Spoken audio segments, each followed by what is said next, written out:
ശാസ്താംകോട്ട ശ്രീ ധർമ്മശാസ്ത്ര ക്ഷേത്രത്തിൽ ഉത്സവത്തിന് തിങ്കളാഴ്ച കൊടിയേറും. മാർച്ച് 4-ന് സമാപിക്കും. തിങ്കളാഴ്ച രാത്രിയാണ് കൊടിയേറ്റ്.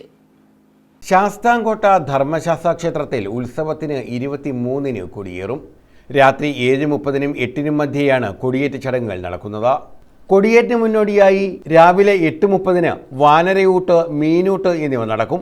വൈകിട്ട് 5:15-ന് പായസസദ്യയും 5:30-ന് തിരുവാഭരണ ഘോഷയാത്രയ്ക്ക് സ്വീകരണവും നടക്കും. കൊടിയേറ്റിന് ശേഷം ആനയൂട്ട്, ശ്രീഭൂതബലി എഴുന്നള്ളത്ത്, കായൽ വിളക്ക്, കലാപരിപാടികൾ എന്നിവയും അരങ്ങേറും. ക്ഷേത്രാചാര ചടങ്ങുകൾക്ക് പുറമെ കലാപരിപാടികൾ ഉൾപ്പെടെ വിപുലമായാണ് ഉത്സവം സംഘടിപ്പിച്ചിരിക്കുന്നതെന്ന് ക്ഷേത്ര ഭാരവാഹികളായ president KP Ajithakumar, secretary Kerala Sasikumar, S Radhakrishna Pillai, VB Unnithan എന്നിവർ അറിയിച്ചു.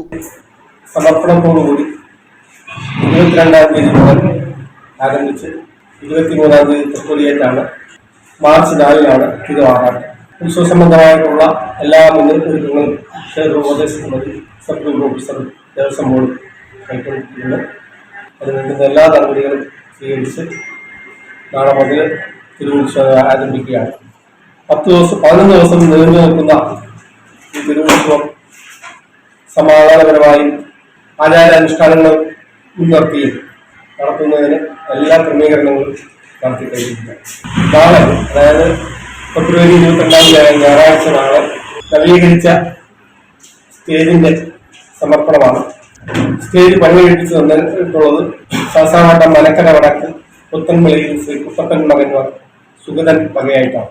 വൈകുന്നേരം 6:45-ന് സ്റ്റേജിന്റെ ഉദ്ഘാടന കർമ്മം, സമർപ്പണം, ഭഗവാന് സമർപ്പിക്കുന്ന ചടങ്ങ് ആരംഭിക്കുകയാണ്. അതിന്റെ ഉദ്ഘാടന കർമ്മം നിർവഹിക്കുന്നത് ബഹുമാനപ്പെട്ട തിരുവിതാംകൂർ ദേവസ്വം ബോർഡ് അംഗം അഡ്വക്കേറ്റ് K. രാജു അവരുകളാണ്. News bureau, Sasthamkotta.